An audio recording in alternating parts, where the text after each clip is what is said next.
L'interreligieux à Madagascar, c'est vraiment pas une priorité et à raison, puisqu'ils ont bien d'autres préoccupations, comme la pauvreté. Madagascar, c'est le 5e pays le plus pauvre au monde. C'est la première fois qu'on mettait les pieds dans un pays aussi pauvre. Et du coup, tous les paradigmes changeaient, le prisme changeait. Du coup, il fallait aussi changer notre manière d'aborder le projet et puis pas rester vraiment que focus sur l'interreligieux, essayer de voir vraiment d'autres aspects sur comment le pays devait s'organiser pour favoriser quand même le vivre ensemble et voir par quel canot y passer. Ceci dit, ça n'enlève rien au fait que c'est un pays qui est très religieux, donc à grande majorité chrétienne. Et du coup, la place des leaders religieux est très importante. Donc c'était important et très intéressant pour nous aussi de rencontrer et d'étudier un petit peu les initiatives mises en place par ces personnes-là.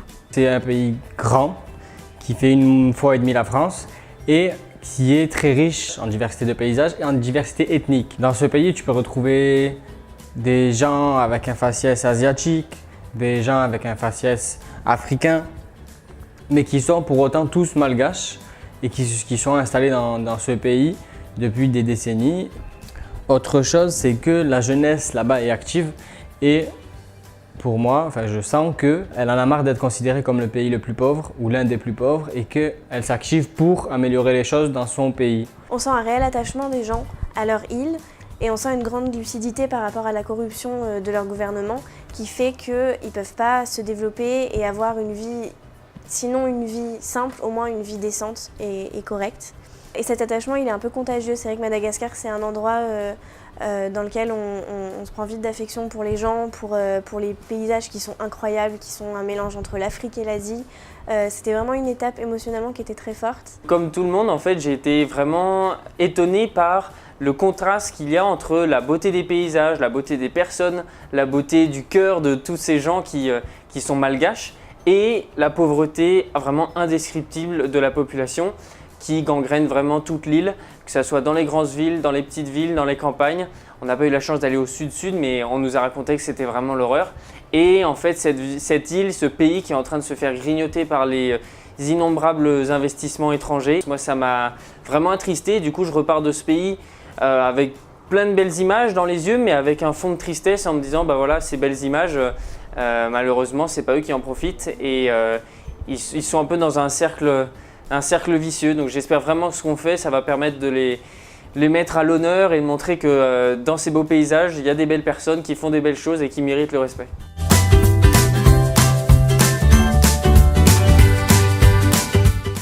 Athée quoi c'était un peu ça, hein. C'était finalement en fait ils savaient pas trop ce que c'était être athée.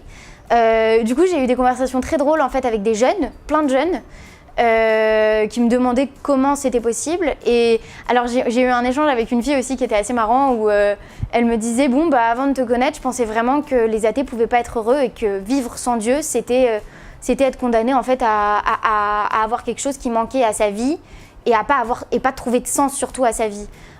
Donc j'étais contente de pouvoir un peu déconstruire ce préjugé-là et puis montrer que on vit bien en tant qu'athée. C'était assez intéressant parce qu'on est quand même dans un pays où la religiosité et plus encore même la spiritualité est telle que ne pas croire en Dieu, c'est impossible. Par rapport à ma conviction, je pense pas avoir grand chose à dire, sauf le fait que, comme tous les vendredis, j'ai pu aller à la mosquée, j'ai eu la chance d'aller à la mosquée, accompagné par Eloi. J'ai vu une diversité au sein de la mosquée pendant la prière qui était bien et étonnante parce qu'il y avait des Palestiniens avec qui j'ai pu parler, il y avait des Indiens, il y avait des Pakistanais, il y avait des Malgaches. Voilà. Et après, il y a une petite histoire aussi, on a rencontré un mec qui s'appelait Ibrahim, je crois, et qui lui gardait les chaussures pendant que nous on priait.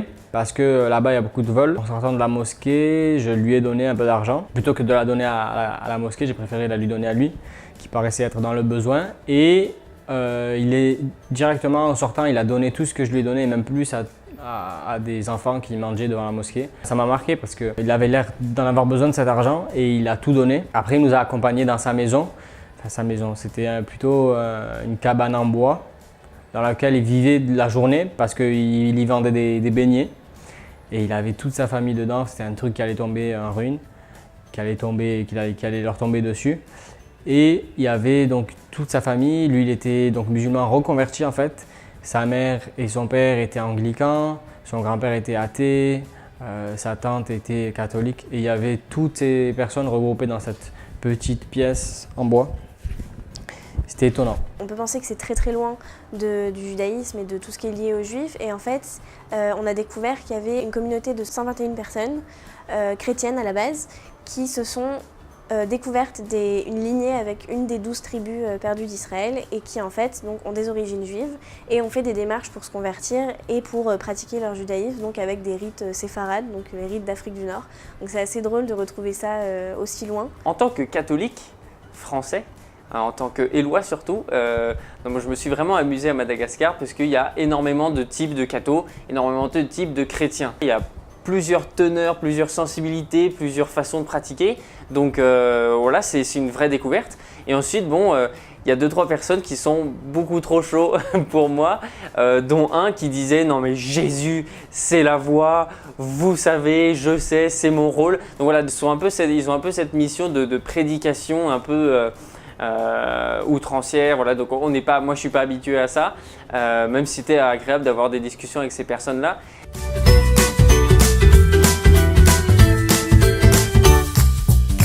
Mon moment marquant, c'est la visite de l'Éducation nationale. Donc on est allé au ministère en fait, de l'Éducation nationale et on a rencontré plusieurs personnes en charge du programme. Et là-bas, en fait, ça a été une bouffée d'espoir parce que là, on avait des initiatives étatiques aussi avec des personnes qui essayaient de mettre en place du coup une éducation inclusive, comme ils l'appellent, et aussi en place une école des parents, donc pour essayer d'accompagner au mieux les parents dans le processus pour éviter en tout cas qu'il y ait des décrochages scolaires parce que c'est un fléau qui est assez important à Madagascar. Et on a vu beaucoup d'entrain, beaucoup d'enthousiasme pour tout ça et ça donnait vraiment envie d'y croire et surtout que c'est une thématique qui est vraiment importante et qui est un peu au cœur des préoccupations à Madagascar, donc c'était un beau moment de partage. L'élément ou l'événement que j'ai bien aimé, c'est donc SPV Felana, une association qui est à Antsirabe. SPV Felana qui veut dire service de préparation à la vie, donc ils aident des jeunes et des moins jeunes à se préparer à la vie. On a été accueillis par cette association qu'on a interviewée et donc on est resté avec eux quelques jours. Ils nous ont aussi logés dans cette ville. Ils ont organisé un tournoi d'arts martiaux, pancrace et MMA et aussi kickboxing. C'était un tournoi international entre guillemets parce qu'il y avait des Réunionnais qui étaient invités et qui étaient venus combattre. Et moi ça m'avait plu étant donné que moi-même je fais des arts martiaux en France depuis des années.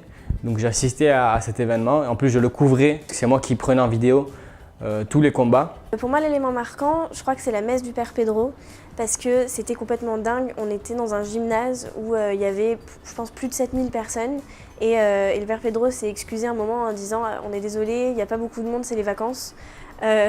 Donc normalement ils sont à peu près 10 000 dans ce gymnase. Donc il y a des jeunes, il y a des personnes âgées, il y a des enfants, beaucoup de femmes aussi. Et donc déjà ce que fait le Père Pedro c'est impressionnant. Et cette messe c'était vraiment un moment très émouvant parce que la ferveur est vraiment palpable. Et puis tout est chorégraphié, il y a des chants tout le temps. Des très beaux chants, les gens dansent, il y a des chorégraphies d'enfants avec des costumes. Enfin, c'était un spectacle de 3 heures et c'était un moment inoubliable.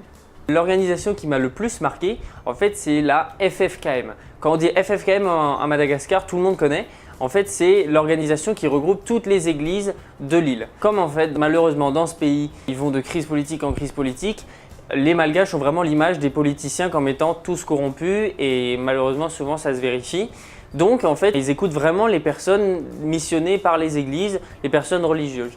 Parce que voilà, ils sont censés être moins corrompus. Donc voilà, à Madagascar, il y a une organisation qui regroupe toutes les églises protestantes, évangéliques, catholiques, etc. Et qui vraiment permettent d'élever une voix et de focaliser leurs actions sur un sujet. Par exemple, c'est la pauvreté. Et dans ce cas-là, le FFKM agit comme un lobby au sein de toutes les branches des églises chrétiennes pour dire voilà, cette année c'est la pauvreté notre but. Donc ça permet d'étendre vraiment des sujets à tout le monde et de toucher tout le monde et d'œuvrer main dans la main avec des religions qui ne sont pas forcément la nôtre.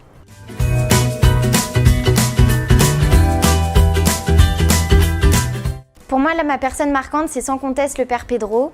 C'est un Argentin qui est arrivé à Madagascar il y a 40 ans et il y a 28 ans, il a créé l'association Akamasoa. Et Akamasoa, c'est une association qui, depuis, a réussi à créer tout un écosystème et qui a réussi à sortir de la misère et aussi portée assistante à plus de 500 000 personnes.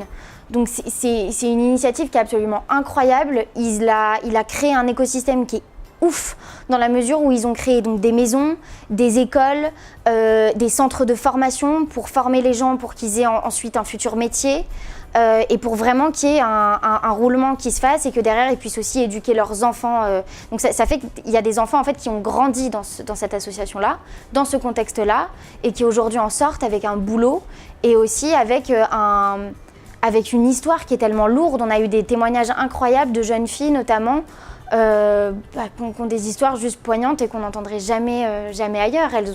Elles sont nées dans une décharge et aujourd'hui elles grandissent dans un environnement qui est sain et dans lequel elles peuvent pleinement s'épanouir. Et le père Pedro, toute son initiative se centre autour de sa foi chrétienne et en attendant il n'a aucune volonté de conversion de qui que ce soit. Si ce n'est une conversion de cœur comme il nous l'a dit.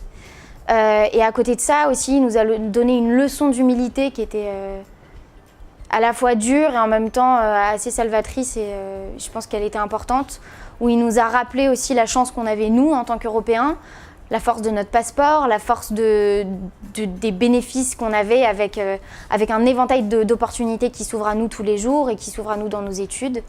Donc ça faisait du bien d'être mis à sa place et d'être mis aussi face à ses privilèges. La personne qui m'a marqué, c'est Serge-Henri Rodin, un professeur de l'université d'Antananarivo qui est calé sur plein de sujets, notamment l'interconvictionnel, l'intergénérationnel et plein d'autres. Tout ce qu'on lui posait comme question, il savait y répondre. Et on l'a vu dès le début, donc il nous a bien expliqué le contexte du pays, on savait à quoi s'attendre, il nous a tout bien expliqué. Pour moi, l'initiative marquante, c'est pas une initiative interreligieuse parce que à Madagascar, il y a d'autres réalités, il y a d'autres problématiques qui sont plus urgentes que l'interreligieux pour le moment en tout cas. C'est une association qui s'appelle Grandir à Antsirabe, qui est issue de la branche globale Grandir ailleurs, qui s'occupe des enfants des rues.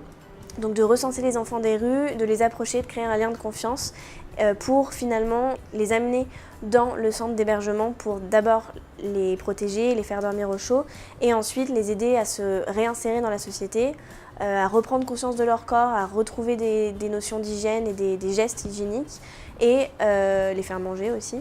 Et puis le but ultime, c'est de recréer le lien qu'ils ont perdu avec leur famille et si c'est pas possible, en tout cas leur trouver une structure stable dans laquelle ils pourront évoluer. Et en fait, l'association les suit jusqu'à 1 an après qu'ils aient trouvé un emploi stable. Personnellement, j'ai trouvé que l'association était très bien ficelée, très réfléchie dans les actions qu'ils mènent.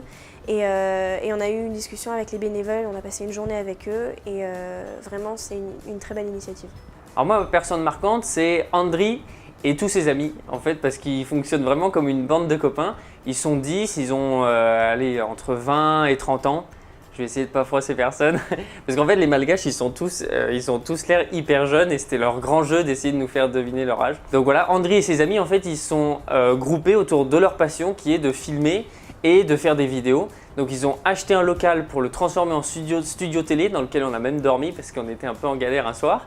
Et ils font des thèmes, des émissions qui les touchent vraiment. Donc Andri, lui, son trip, c'est l'éducation et la sensibilisation autour de l'environnement. Il adore les petites bêtes et tout ça. Et bon, il a un master de je sais plus quoi là, un master qui étudie les insectes. Et donc lui, son gros kiff, c'est qu'il n'y avait pas encore à Madagascar, c'est faire une émission sur les insectes et sur la sensibilisation au respect de la nature. Donc voilà, ils sont tous et toutes des passions différentes. L'un c'est la musique, l'autre c'est l'environnement et l'éducation. Et ils vont avec leur caméra dans toute l'île pour essayer de faire rayonner leur patrimoine et montrer que la jeunesse est capable de faire des choses et plein de bonnes idées. En s'alliant avec différentes compétences, chacun ils ont réussi à créer un truc de fou. Et ça s'appelle Ajac Productions, ils viennent de créer leur page Facebook, donc allez les soutenir.